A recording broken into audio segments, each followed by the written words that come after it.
अस्सलाम वालेकुम जी, सौरभ बरकत आपसे मुखातिब है। बदकिस्मती से क्लाइमेट चेंज या मौसमियाती तब्दीली की वजह से कुदरती आफात जो सबसे ज्यादा किसी मुल्क को हिट करेंगी, पाकिस्तान को हिट करेंगे। और पाकिस्तान के बारे में मुतादिद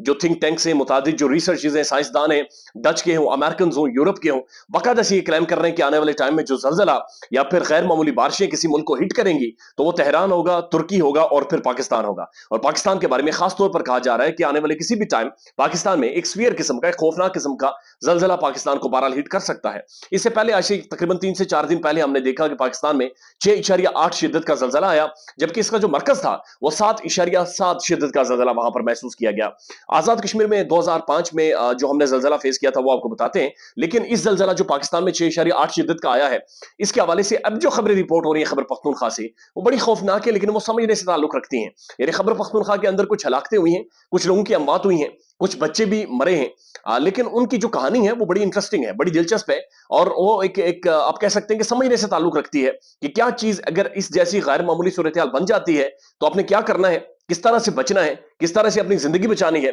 और किस तरह से आपने नफसियाती ट्रॉमा से बचना है। यानी जलजला ना सिर्फ आपकी जान ले लेता है, बल्कि अगर आप जिंदा बच गए हैं तो ये जहनी तौर पर आपको डैमेज कर देगा, ये आपको फारिग कर देगा। 2005 में जब आजाद कश्मीर में जलजला आया, तो जलजला तो आया, जमीनें तो फटी, सड़कें तो फटी, लेकिन हमने खुद देखा कि पहाड़ आपस में मिल गए और कई गांव के गांव, यानी बालाकोट में कई गांव के गांव बाकायदा से निस्तो नाबूद हो गए, सफा हिस्ती से मिट गए। यानी उस गांव के अंदर जितने लोग थे उन्हें निकाला ही नहीं गया, बल्कि एक इज्तिमाई कब्र डिक्लेयर कर दिया गया। बहुत सारे घर ऐसे थे जिन्हें इज्तिमाई कब्र डिक्लेयर कर दिया गया, यानी वहां से लोगों को नहीं निकाला गया। जलजला शदीद नोयत का था, जिसकी वजह से जेर जमीन जो मीठा पानी था, यानी जो साफ पानी था लोग पीते थे, वो शदीद मुतासिर हुआ, उसकी लाइन मुतासिर हुई। यानी जहां पर पानी निकलता था, जहां से पानी पानी लोगों ने बोर करवा रखा था, वो अपनी जगह से हट गया, चला गया, और कई जगहों पर आज तक वो पानी वापस नहीं आया। जेर जमीन पानी आलूदा हो गया, और उसके बाद पानी की शदीद किल्लत कश्मीर के मुख्तलिफ जगहों पर बाकायदा से रिपोर्ट होना शुरू हुई। उसके बाद जब लोगों की अमात बहुत ज्यादा हो गई थी घरों के नीचे या बिल्डिंग्स के नीचे आकर, तो उसके बाद हमने खुद देखा कि जो खून की बदबू थी कई अरसे तक बाकायदे से वहां पर मौजूद रही। लेकिन कुदरत का कमाल था, या कुदरत की वजह से हुआ कि वहां पर बारिश हो गई, और उसी रात शदीद बारिश की वजह से वो जो खून की वजह से और मुख्तलिफ अमात की वजह से जो बीमारियां फैलनी थी, उनसे बचत हो गई। लेकिन बहरहाल हर हर टाइम हर वक्त इंसान इतना खुशकिस्मत नहीं होता। ये जलजले आते क्यों हैं और ये कुदरती आफात आती क्यों हैं? एक तो इसके अंदर हमारा अपना बहुत ज्यादा बिगाड़ है, मैं जाती तौर पर समझता हूं। जब आप इंसाफ नहीं करते, जब आप दो नंबरिया करते हैं, जब आप मुल्क के अंदर लोगों को एक्सप्लॉइट करते हैं, तो फिर कुदरती आफात आती हैं। लेकिन इसका दूसरा जाविया क्लाइमेट चेंज भी है, जहां पर मौसमियाती तब्दीली, जब आप फॉरेस्टिंग बहुत ज्यादा करते हैं, जब आप जंगलात काटना शुरू कर देते हैं और डिफॉरेस्टिंग करना शुरू कर देते हैं, और उसकी वजह से जब जो जो आपकी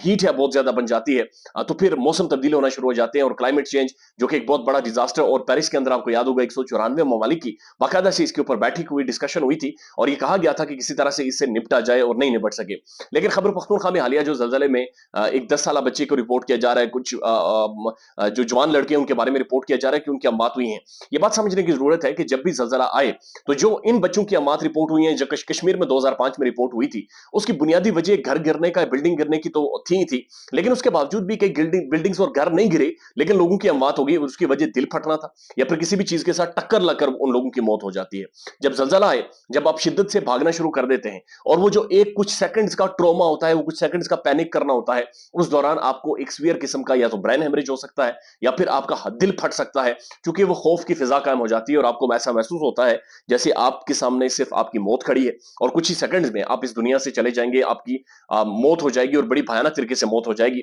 और ये जो खौफ है, ये जो जलजले के दौरान का शोर शराबा है, जो रोला है, जो लोग आकर रोला डाल देते हैं, और जो घर के अंदर जो पैनिक होना शुरू हो जाता है, लोग भागना शुरू कर देते हैं, और फिर आपको रास्ता नहीं मिल रहा होता, वो कुछ कुछ एक सेकंड्स होते हैं, कुछ एक मिनट्स होते हैं। और उस दौरान अगर आप थोड़ा सा काम को रह सके, थोड़ा सा खुद को स्टेबल रख सकें, तो आप बहुत सारे गैर मामूली वाकयात से बच सकते हैं। यकीन कीजिए, आप जलजले से बचा जा सकता है। और ये भी कुछ जगहों पर रिपोर्ट हुआ है कि जब भी जलजला आए, तो आपके घर में जो मजबूत तरीन चीज हो, यानी आपके बेड भी हो, अगर आप उसके नीचे भी चले जाएं, बाहर नहीं निकल सकते, तब भी आप बच सकते हैं।